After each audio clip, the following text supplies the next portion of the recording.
Hi అండి, అందరికీ నమస్తే. చూడగానే నోరు ఊరించే గోంగూర కర్రీ ఏ విధంగా చేసుకోవాలో చూపిస్తానండి. దీనికి ఫ్రెష్ గోంగూర ఒక కట్ట అయితే తీసుకున్నాను. దీన్ని ఈ విధంగా పునికేసుకున్న తర్వాత గోంగూర కడిగేసుకుని వాటర్ లేకుండా పెట్టుకోండి. తర్వాత ఒక కడాయి తీసుకుని ఒక స్పూన్ ఆయిల్ వేసుకున్న తర్వాత ఈ గోంగూరని అందులో వేసుకోండి. తర్వాత ఒక 4 పచ్చిమిర్చి కూడా వేసుకుని మూత పెట్టండి. లో ఫ్లేమ్ పెట్టుకోండి. ఇది గోంగూర చక్కగా మెత్తగా అయిపోతుంది. మనకి ఈ విధంగా తిప్పుతూ ఉండండి మెత్తగా అయ్యే వరకును. పైకి కిందకి కత్తి తీసుకుని పైకి కిందకి మనం ఈ విధంగా చేస్తామంటే మనకి గోంగూర చక్కగా సాఫ్ట్ అయిపోతుందండి. దీంట్లో అయితే మనం ఎటువంటి వాటర్ వేయక్కర్లేదు. గోంగూరలోనే మనకి బౌల్ వాటర్ రిలీజ్ అవుతుంది. చూడండి ఎంత వాటర్ వచ్చిందో. ఈ వాటర్ అంతా ఇంకే వరకు ఉంచితే సరిపోతుంది. నూనె వేసినా వేయకపోయినా పర్వాలేదండి. మామూలుగా మనం డైరెక్ట్గా కూడా గోంగూరని కడాయిలో పెట్టుకుని ఈ విధంగా ఉడికించుకోవచ్చు. ఇగో వాటర్ అంతా పోయిన తర్వాత స్టవ్ ఆఫ్ చేసుకుని దీన్ని చల్లారనిచ్చి మిక్సీ జార్లోకి వేసుకుని మెత్తగా మిక్సీ పట్టేసుకోవాలన్నమాట. మిక్సీ జార్లోకి తీసిన తర్వాత చల్లారుతుందని నేను అందులోకి తీసేస్తున్నాను. ఈ కడాయిలోనే ఉంచితే వేడి త్వరగా చల్లారదు కదండి. తర్వాత ఇదే కడాయిని మళ్ళీ స్టవ్ మీద పెట్టుకొని 2 స్పూన్లు ఆయిల్ వేసుకోండి. ఈ నూనె బాగా వేడెక్కిన తర్వాత ఇదిగో ఒక ఇంచు దాల్చిన చెక్క, 2 యాలకులు, 2 లవంగాలు, అలాగే కొద్దిగా జీలకర్ర వేసుకుని లైట్గా ఫ్రై చేసుకోండి.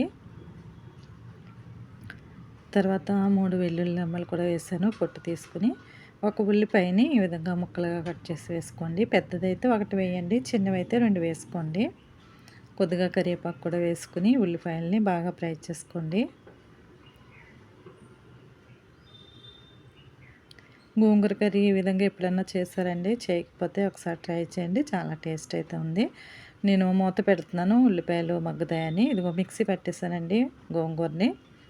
పక్కన పెట్టుకుందాం. ఎప్పుడు వేయాలో చెప్తాను.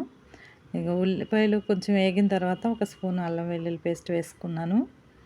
అలాగే ఒక స్పూను సాల్ట్ వేసుకున్నాను. ఈ అల్లం వెల్లుల్లి పేస్ట్ పచ్చివాసన పోయేంత వరకు మరొకసారి ఫ్రై చేసుకోండి.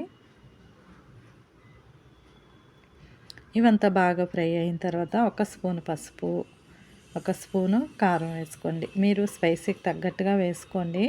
పచ్చిమిర్చి వేసాం కదా, పచ్చిమిర్చి ఎండుమిర్చి 2 వేసుకోవచ్చండి. నేనైతే పచ్చిమిర్చి వేసాను. ఒక స్పూన్ కారం అయితే వేసాను. అలాగే ఒక స్పూను ధనియాల పొడి వేసాను. ఒక స్పూను జీలకర్ర పొడి. ఇవన్నీ వేసుకున్న తర్వాత మళ్ళీ ఇవన్నీ బాగా ఫ్రై చేసుకోవాలి.